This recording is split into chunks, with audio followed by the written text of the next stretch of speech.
Good morning students, you all are welcome to the channel. Students, आज हम लोग अपनी पाइथन प्रोग्रामिंग सीरीज में देखेंगे what is the difference between parameters and arguments. मतलब ये कंफ्यूजन बच्चों को बहुत रह जाती है कि सर कभी कभी तो फंक्शन कॉलिंग में जब हम फंक्शन पढ़ रहे होते हैं कभी कभी पैरामीटर टर्म यूज होता है, कभी कभी आर्ग्यूमेंट टर्म यूज होता है। तो पैरामीटर और आर्ग्यूमेंट होता क्या है, आज मैं ये टॉपिक आपको थ्योरेटिकली भी एक्सप्लेन करूंगा और फिर प्रैक्टिकली भी समझाऊंगा कि कौन सी चीज पैरामीटर है, कौन सी चीज आर्ग्यूमेंट है। ठीक है, चलते हैं हम अपनी कोडिंग स्क्रीन पे। और इनका एक ऑल्टरनेट नाम भी होता है स्टूडेंट्स, पैरामीटर और आर्ग्यूमेंट का, वो भी बताऊंगा कि क्या नाम होता है। एक मिनट। ठीक है, सबसे पहले मैं आज आपको हेडिंग डाल देता हूं अपनी, that is parameters versus arguments. ठीक है, अब अगर मैं इसकी डेफिनेशन की बात करूं तो सबसे पहले हम पैरामीटर की बात करते हैं। पैरामीटर, ठीक है, पैरामीटर्स को एक और नाम से जाना जाता है फॉर्मल पैरामीटर्स। फॉर्मल पैरामीटर्स, अब आप इसे पैरामीटर बोलो सिंपल या फॉर्मल पैरामीटर बोलो, एक ही बात है। होता क्या है, द पैरामीटर्स या variables that appear in function definition या फंक्शन हेडर कह सकते हो, function header are called formal parameters और सिंपल पैरामीटर्स। ठीक है, पैरामीटर्स की डेफिनेशन तो ये हुई, अभी मैं प्रैक्टिकली भी दिखाता हूं ये बात। इसके बाद आता है नेक्स्ट आर्ग्यूमेंट्स। आर्ग्यूमेंट्स क्या होता है, आर्ग्यूमेंट्स का ऑल्टरनेट नाम है यहाँ actual parameter, actual parameters.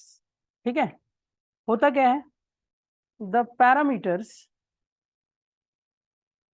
That या variable that appear in function definition are called actual या आर्ग्यूमेंट्स कह सकते हैं। ठीक है,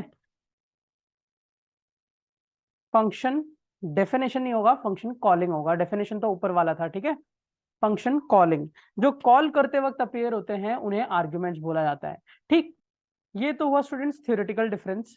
अब हमें थ्योरी से समझ नहीं आया कि क्या बात हो रही है, क्या है फंक्शन, आर्ग्यूमेंट, पैरामीटर क्या है। अब मैं एक छोटा सा कोड बनाता हूँ।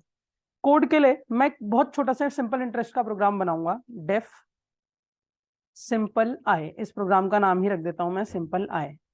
अब सिंपल इंटरेस्ट के लिए भाई हमें तीन वैल्यूज पास करनी होती है, P R T, X comma Y comma Z, फिर S I is equals to X into Y into Z divided by 100, ये फॉर्मूला होता है। और फिर प्रिंट करेंगे हम simple interest is S I. Print हो गया। मेन प्रोग्राम में गए स्टूडेंट्स। मेन प्रोग्राम में जाने के बाद हमने क्या करा, एक पी नाम का वेरिएबल बनाया, int input enter the principal amount. ठीक है, एक आर नाम का वेरिएबल बनाया, int input enter the rate, rate enter किया। एक टी नाम का वेरिएबल बनाया, int input enter the time, एक टाइम नाम का वेरिएबल बनाया। इसके बाद हमने कॉलिंग करी सिंपल आई की, और सिंपल आई में P comma R comma T को भेज दिया। ठीक है स्टूडेंट्स, तो आपको पता है कि जब हम सर इस कोड को रन करेंगे तो हमें सिंपल इंटरेस्ट निकाल के दे देगा। एक बार एग्जीक्यूट को भी करा के दिखा देता हूँ। ये बोलता है प्रिंसिपल अमाउंट, मैं डालता हूँ 10,000। ये बोलता है रेट डालो, मैं डालता हूँ 4%। ये टाइम बोलता है 5 ईयर्स। Simple interest is 2000.0। ठीक, सही है, आंसर सही है। बट हमें तो ये जानना है कि एक्चुअल और फॉर्मल पैरामीटर क्या है, या पैरामीटर या आर्ग्यूमेंट क्या है। तो भाई इसमें ओरिजिनली जो एंट्री होती है या जो फंक्शन कॉलिंग में अपेयर करते हैं, that is P comma R comma T. देखो फंक्शन कॉलिंग में कौन से वेरिएबल आ रहे हैं, पी आर टी आ रहे हैं स्टूडेंट्स। तो पी आर टी यहाँ पे आर्ग्यूमेंट्स कहलाते हैं, आर आर्ग्यूमेंट्स। वेयर एज जो फंक्शन हेडर में आते हैं जिनमें हम ओरिजिनल वैल्यू पास करते हैं, देखो एक्चुअल क्यों बोलते हैं नीचे वाले को, फंक्शन आर्ग्यूमेंट्स को एक्चुअल क्यों बोला जाता है? क्योंकि आप एक्चुअली जो एंट्री करा रहे हो वो पीआरटी में ही तो करा रहे हो ना, ओरिजिनली जो एंट्री हो रही है पीआरटी में हो रही है, बट एक्स वाई जेड में क्या हो रहा है सर? एक्स वाई जेड में पीआरटी की कॉपी आ रही है, पीआरटी की कॉपी आ रही है एक्स वाई जेड में, इसलिए वो फॉर्मल पैरामीटर्स होते हैं, या उन्हें आप पैरामीटर्स भी बोल सकते हो, X comma Y comma Z are parameters here, parameters hair.